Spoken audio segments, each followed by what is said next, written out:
Time for just a few more questions. We'll start with a question way in the back. It looks like there are 3 people. Go ahead. May I ask to people to identify themselves, and also please keep your questions short so that we have time to have the 3 people whose questions are in. Go ahead. Very short. So my knowledge of economics is incredibly limited, but you seem to be describing, basically describing a lack of. We're talking about Congress, for instance. They just passed this law that's called coffee. 15 years from now, forget what you think should be done, what you hope should be done. 15 years from now, realistically, knowing the system, knowing its limitations, knowing what it takes to pass something through Congress, where do you see the middle class? Where do you see middle income people 15 years from now? Before we answer that question, what I would like to do is go to the other 2 questions, and maybe we can address all 3 at the same time, or whichever part you would like, because we are coming to the end. So there was another question there. Yes, go ahead. Please identify yourself. My name is Bair. I'm an assistant professor. Some comments about risk retention earlier seem to have some of a similar function as some consumer protection regulation, which didn't feature in your remarks, but I'm curious to hear Chairman Bair and the other panelists' views about the role that consumer protection plays And this whole CFPB and what they're doing. Okay, and there was a 3rd hand up. Yes, go ahead. So you mentioned academics should start thinking about how we might better design the regulatory profession. And I'm sorry, please identify yourself. Sorry, Craig Needy, I'm an assistant professor. Yes, great.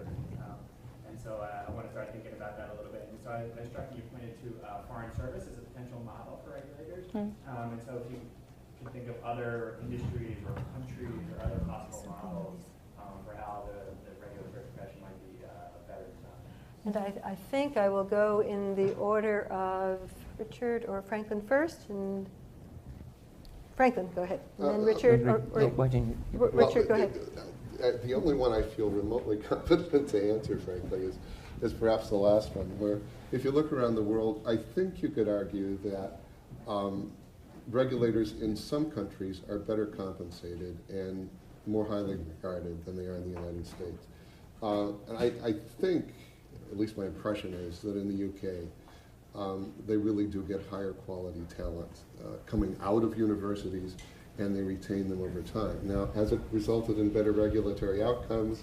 I'm not so sure, but it strikes me that they are doing a better job of getting the inputs, at least. I've heard the same argument made about France. I know less about it, but it is clear that if you're going to have somebody regulating derivatives, you're going to have to offer them compensation that's something like people who are trading derivatives are getting. And how you do that in a civil service system is just something I can't imagine. The consumer protection issue is certainly first and foremost in Sheila's mind, so I'm going to defer to her entirely on that, because she's worried about that all along, and I think quite effectively. Where the middle class will be, gee, I wish I knew.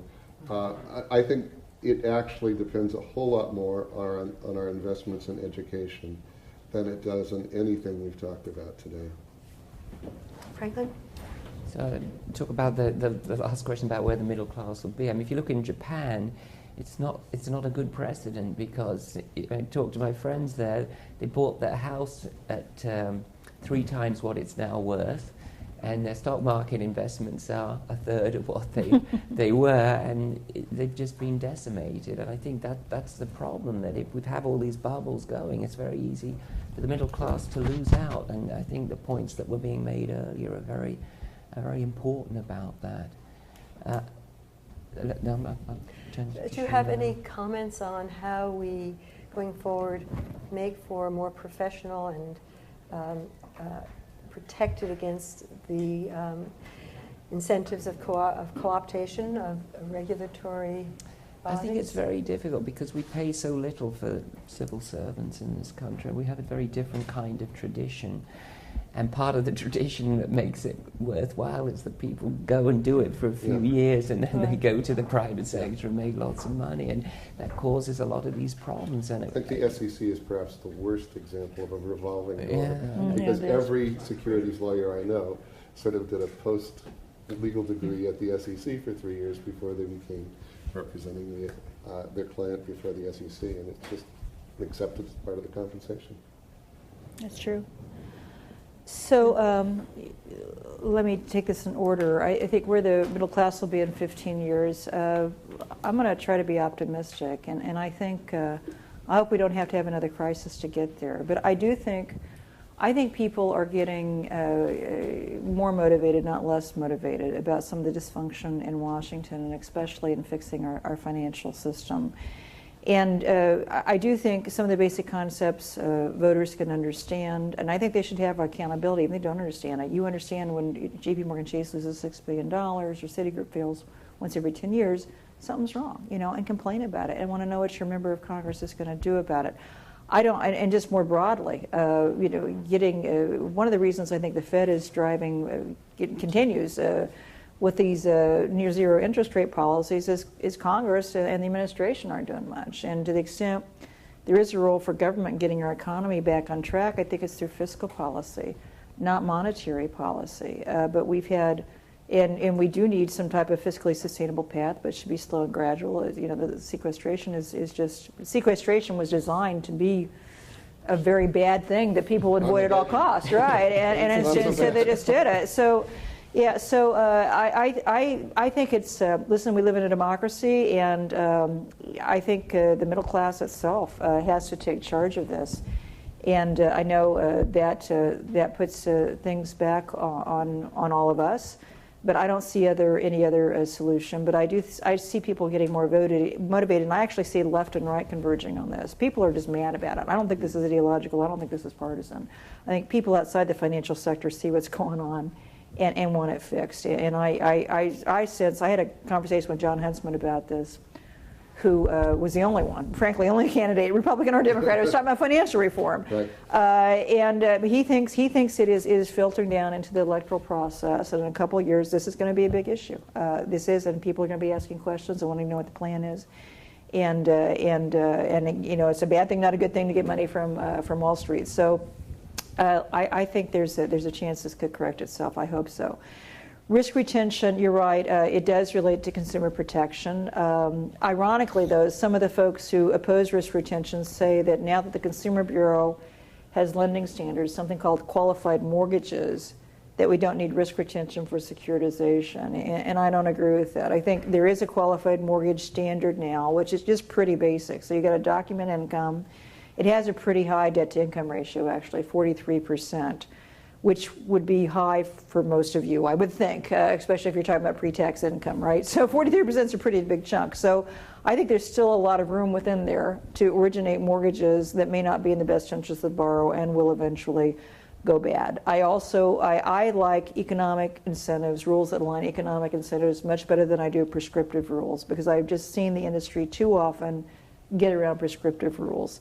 And I think there's probably some creative way they'll get around QM too. So forcing them to take 5 cents of every loss, I think, will discipline the process in a way much better than through prescriptive standards. It's belt and suspenders, but I think we need both. And just the fact that we now have consumer rules in place that cut a very broad swath does not mean we don't need risk retention for securitization. And finally, on regulatory motives, I agree with what Dick says. I think we need to give regulators greater status for them to look at, and he's absolutely right about the SEC. It's part of the business model, right? You go in, you're especially a lawyer, you go in there, you serve for 3 or 4 years, your market value goes up by 50%, but that's what you do, and that's why you're there. You're not there necessarily, and I don't want to badmouth there. Really, a lot of very good people who worked at the SEC, but that's really kind of how it works, and that's one of the reasons you do that, is it really increases your marketability and gives you a better chance to make partner when you leave. And those are not kinds of career tracks that we want regulators to have. So making it a lifetime profession really is going to involve higher compensation, more status. I think Singapore actually has Yeah. very, very high income and pay for their regulators. But I do think that the power structure, at least, is much more even between the regulators and the banks that they There's regulate. another secret to Singapore, because I have 2 students who are in it. Singapore has this policy of paying for their students to go to the best place in the world they can get into. The students who are regulators Yeah. also. Well, and they have to come back and work for the government Right. for 5 years.